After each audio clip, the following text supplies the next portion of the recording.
আজ আমি আপনাদেরকে উলিপুরের রাজবাড়ি দেখাবো। আসসালামু আলাইকুম, কি অবস্থা আপনাদের, কেমন আছেন আপনারা? রাজবাড়িতে যাওয়ার জন্য আমরা চারজন মিলে রেডি হলাম। রেডি হয়ে একটা রিক্সা ভাড়া করে চারজনে এক রিক্সায় উঠে চললাম রাজবাড়িতে।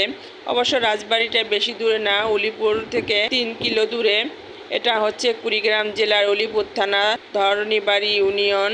রাজবাড়ি দেখার পাশাপাশি আপনাদেরকে আজকে একটা নদী দেখাবো। তো নদীর কথা পরে বলছি, আগে রাজবাড়ির কথাই বলি। উলিপুরের এত কাছাকাছি একটা রাজবাড়ি ছিল আমার জানাই ছিল না। আমি কখনো এই রাজবাড়িতে আসিনি, আমি আজকে আপনাদের সঙ্গে দেখবো। তো রাজবাড়িতে এসে পৌঁছে গেলাম। পৌঁছে গিয়ে নামলাম, নেমে দেখি রাজবাড়ি অনেক আগের, 18 শতকের আগের পুরাতন এই রাজবাড়ি।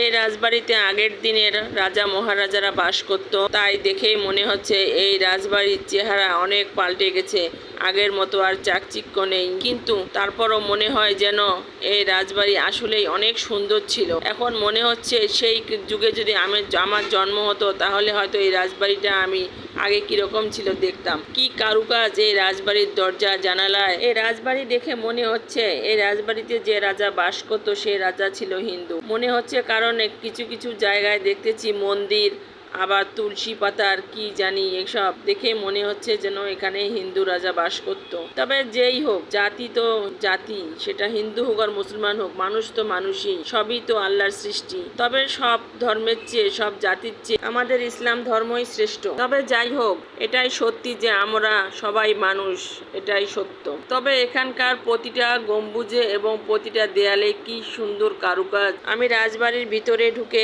অর্থাৎ বারান্দার ভিতরে ঢুকে সুন্দর সুন্দর করে ভিডিও করছি। রাজবাড়ির চারপাশে দেখলাম অনেক কন্টেন্ট ক্রিয়েটার আসছে এবং বিভিন্ন পর্যটক অনেক দূর দূরান্তর থেকে আসছে এই রাজবাড়ির ভিডিও করার জন্য। দেখে ভালোই লাগলো, তাদের সঙ্গে আমিও ভিডিও করলাম। আমি এখানে আসার আগে আমার এক দুলাভাইকে জিজ্ঞাসা করেছিলাম যে রাজবাড়িতে অনেক পুরাতন রাজবাড়ি, এখানে ভূত আছে নাকি। তো দুলাভাই বলেছিল যাও তুমি নিজে গিয়ে ভূতকে দেখে এসো। তো আমি আসলাম, চারপাশে ঘুরে দেখলাম, কোনো সারা শব্দ তো পেলাম না ভূতের। এখানে তো কোনো ভূতেই খুঁজে পাচ্ছি না। আসলে এটা আপনাদেরকে হাসানোর জন্যই বললাম, আসলে ভূত বলতে এখন কিছু নেই। রাজবাড়ির পাশে একটা ফাঁকা জায়গায় কিছু সারিবদ্ধভাবে সুন্দর করে গাছ লাগানো আছে, সেখানে আমরা গেলাম, গিয়ে কিছু ছবি তুললাম এবং কিছু ভিডিও করলাম। তো এখানে কিছু ঘোরাফেরা করে দেখলাম, বেশিক্ষণ এখানে সময় দিলাম না, কারণ সন্ধ্যা ঘনিয়ে আসবে। সন্ধ্যা ঘনিয়ে আসলে আবার নদীর ঘাটে যেতে পারবো না, অন্ধকার হয়ে যাবে। তাই আমরা এখান থেকেই যত তাড়াতাড়ি পেলাম বের হয়ে চলে আসলাম।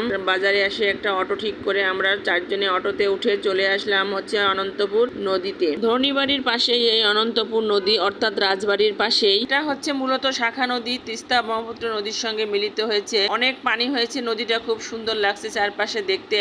এই নদীতে নৌকা চলে আসছে, অনেক নৌকা ঘাটে বাঁধানো আছে। তো আমরা একটা নৌকাতে উঠলাম, উঠে একটু বসে ছবি উঠালাম। একটু নৌকায় বসে পানি নাড়তে ইচ্ছা করলো, তাই একটু পানি নাড়লাম। নাড়ে চারিদিকে আমরা একটু ঘুরলাম নদীর চারিদিকে। কিন্তু নৌকায় উঠতে ভয় লাগছে, অনেক পানি, ছেলে নৌকায় উঠতে পারছে না। তাই ছেলেকে হাত ধরে নৌকায় তুলিয়ে দিলাম, যাও একটু দেখো, আমার ছেলেমেয়েরা সাঁতার জানে না। তো মূলত ওরা কখনো আগে এরকম নদী পুকুরে গোসল করেনি। মাঝে মাঝে মনে হয় এরকম ভর্তি নদীর কিনারে দাঁড়িয়ে মনের আবেগগুলা প্রকাশ করি, মনের দুঃখগুলা প্রকাশ করি, নদী থেকে কিছু সুখ নিয়ে বাসায় ফিরি। একটা লম্বা দীর্ঘশ্বাস ফেলে নদীকে বলতে ইচ্ছা করে, নদী তুমি পারো না সবার দুঃখ কষ্টগুলো তোমার নদীর পানি দিয়ে ধুয়ে মুছে নিয়ে যেতে? তুমি পারো না সবাইকে সুখী করতে? নৌকায় বসে কিছুক্ষণ আনমনে নদীর সঙ্গে কথা বললাম। তারপর নিজেকে ফ্রেশ করে নিয়ে এবার বাসায় ফিরবো। কিন্তু ছেলেমেয়েরা নদী থেকে উঠতেই চাচ্ছে না, ওরা আবার নদীর চারপাশে ছুটাছুটি করছে। গোধূলি লগ্ন হয়ে এসেছে, তাই একটা কবিতার লাইন মনে পড়লো।